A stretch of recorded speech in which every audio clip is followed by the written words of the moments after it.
আসসালামু আলাইকুম দর্শক, যারা আমাদের এই ভিডিওটি দেখছেন তাদের জানাই আন্তরিক শুভেচ্ছা ও অভিনন্দন। তো দর্শক, দেখতে পাচ্ছেন, তো এটা আমাদের 1 বিঘার একটি পুকুর। তো এটাও কিন্তু এইবারই প্রথম রেডি করা হয়েছে মাছ ছাড়ার জন্য। তো আমরা কিন্তু এই পুকুরটাতেও বাংলা মিশ্র চাষ করতেছি। তো তাই জন্য আসলে কিন্তু আমরা অলরেডি আজকে 10-12 দিন হবে এবং এখানে সিলভার ব্রিকেট, রুই, মৃগেল, কালীবাউস এগুলা মিশ্র মাছ দিয়েছি পুকুরে। তো আসলে এর আগে কিন্তু আমরা এই একই মাছ, মানে আমি এই পুকুরটাতে যেখান থেকে মাছ পোনা সংগ্রহ করছি, তো একই জায়গা থেকে কিন্তু আমি আসলে পোনা সংগ্রহ করে আমার যে 3 বিঘা পুকুরটি আছে ওইটাতে দেই। এই পুকুরে মাছ দেওয়ার 3 থেকে 4 দিন আগে। তো ওই পুকুরটা কিন্তু আসলে তার 1 দিন 2 দিন পরেই কিন্তু আসলে সিলভার মাছটা বেশি অন্যান্য মাছের তুলনায় কিন্তু মারা যায়, এবং তার 2 দিন পরে আসলে এইটাতে আমি মাছ দেই। তো সেই ধারাবাহিকতায় কিন্তু এই পুকুরটাও কিন্তু আসলে সে একই অবস্থা। পরের দিন ভালোই ছিল, তারপর দিন থেকে আসলে অস্বাভাবিকভাবে মাছ মারা যেতে শুরু করলো। সেম সমস্যা আসলে। পরবর্তীতে আমরা নুন চুন এবং অ্যামোনিয়া যে গ্যাসের ডোজ করি এবং উপন্যাসকের ডোজ করি। তো আসলে মূল সমস্যা ছিল আসলে মাছের মধ্যে। মাছগুলো আসলে পরজীবী আক্রান্ত ছিল, যার কারণে আসলে উপন্যাসক, মানে উকুন, যেটা আসলে পরজীবী আসলে উকুন বলা হয়। তো উপন্যাসক দেওয়ার পরে আসলে মাছের সমস্যাটা দূর হয়। তো এখানে আসলে কিছুদিন খাবার দাবার বন্ধ ছিল পুকুরে।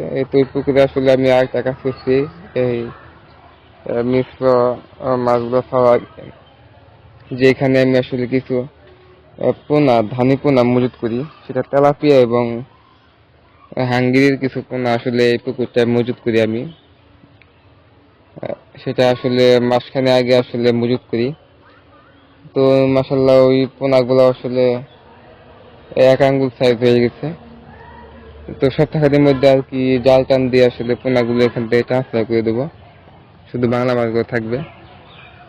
তো আসলে যে এখন আমরা আসলে ফিট বা ডুবন্ত ভাসমান যে খাবারগুলা, কোনো খাবারই আসলে এখন আমরা যাই নাই, শুধু খোলটা দিতেছি। আর পোনার জন্য আসলে আমরা অন্য হাই প্রোটিনের খাবারগুলো দিচ্ছি।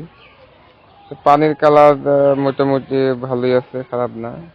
আরো দরকার কালার আসলে মিশ্র কাপ জাতীয় মাছ চাষের ক্ষেত্রে আসলে পুকুরের পানির কালারটা সবুজ আসলে হওয়াই লাগবে, নইলে আসলে কাপ জাতীয় মাছ আসলে ভালো করা যাবে না। কারণ এটা আসলে আমার অভিজ্ঞতা অলরেডি হয়ে গেছে। কারণ আমার, যেহেতু আমি গত বছর এই দিনে আসলে মাছ চাষে লিপ্ত হই, মানে জড়িত হই।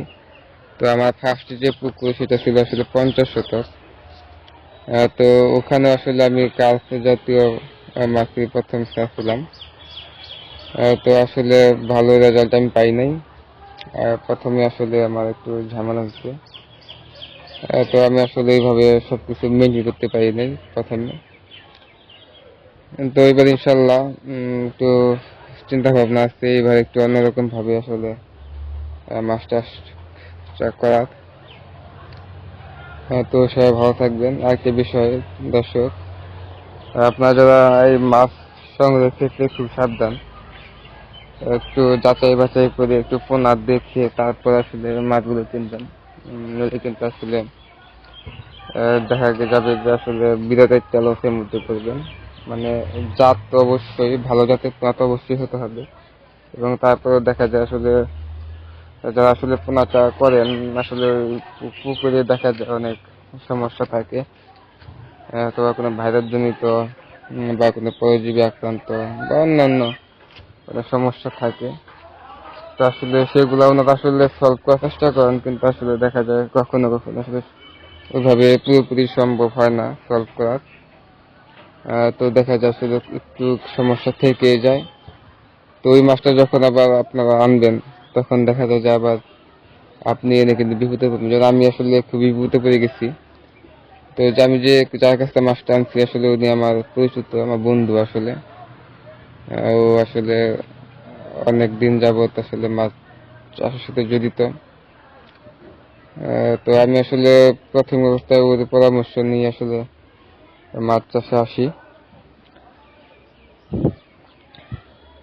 তো এই জন্য আর কি আসলে আমার সকল যে আলাপ বা যে বিষয়গুলো প্রয়োজন হয় বা কি কি লাগবে না লাগবে আসলে সকল বিষয় ওই আসলে আমাকে ঠিক করে।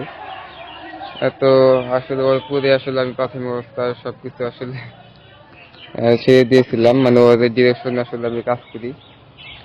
কিন্তু আসলে হয় কি আসলে একটা কথা আছে ভাই, আসলে আহ, আপনার চাইতে আসলে পর অনেক ভালো ভাই, ঠিক আছে? আসলে অনেক সময় আপন মানুষের আসলে সঠিক পরামর্শটা আসলে দেয় না, বা দিলেও আসলে সম্পূর্ণ পরামর্শ দেয় না, কিছুটা আসলে বাজিয়ে রাখে, এটা স্বাভাবিক। তো আসলে ওইরকমই হয়েছে আমার কাছে এখন মনে হচ্ছে। হ্যাঁ, তো সমস্যা নাই। যেহেতু আসলে মানুষ আসলে যখনই আসলে সমস্যায় পড়বে তখনই আসলে শিখবে, তখনই বুঝবে। তো আপনারা সবাই সজাগ থাকবেন আসলে। আহ, নিজে চেষ্টা করবেন কিছু শেখার, কিছু অভিজ্ঞতা অর্জন করার। শুধু অন্য আরেকজনের উপর পুরোটা নির্ভরশীল না থেকে নিজেও চেষ্টা করবেন কিছু শেখা জানার। তাহলে আসলে প্রতিটা চাকরি আসলে সফলতা পাওয়া যায়। অন্যের উপর ডিপেন্ড করে আসলে সবসময় সফলতা আসে না। হ্যাঁ, অন্য হয়তো বা একটা আপনাকে ডিরেকশন দেবে বা বলবে এটা ভালো, এটা খারাপ, বা এটা প্রয়োজন, এটা প্রয়োজন না, কিন্তু তারপর আপনার জিনিসটা আসলে আপনাকে উপলব্ধি করতে হবে। তো আসলে কি প্রয়োজন কি প্রয়োজন না, আসলে কতটুকু প্রয়োজন আসলে সেটা আসলেই কতটুকু প্রয়োজন কিনা, তো এই বিষয়গুলো আসলে যদি ঠিক থাকে তাহলে আসলে কোনো চাষি আসলে খারাপ করবে না। আর যারা নতুন আসলে তারা আসলে চিন্তা ভাবনা করে করবেন। আর মাছ চাষ আসলে কি একটা বিষয়, যে আসলে যখন যেটা প্রয়োজন আসলে সেটাই দিতে হবে মাছ চাষে। এতে টাকা খরচ হবে ভাই অনেক, মানে টাকা খরচ করে লাগবে, মানে যখন যা প্রয়োজন সেটা দিতে হবে। আপনি চিন্তা করেন যে না আমার টাকা নাই, আমি কবে শুরু করছি, বা 5 টাকা খরচ করতে হবে, আপনি 2 টাকা করলেন ভাই, তাহলে হবে না ভাই, তাহলে ভাই শেষ। তো মাছ চাষে আসলে যখন যতটুকু প্রয়োজন ততটুকুই দিতে হবে, না দিলে ভাই কাঙ্ক্ষিত ফলাফল পাওয়া যাবে না, এমনকি লসও হতে পারে। যেমন আমার আসলে ফার্স্ট পুকুরে আজকে, মানে এখন আসলে প্রায় 1 বছর হয়ে গেছে, মানে একটি বছর আসলে পার হয়ে গেছে আমার মাছ চাষের।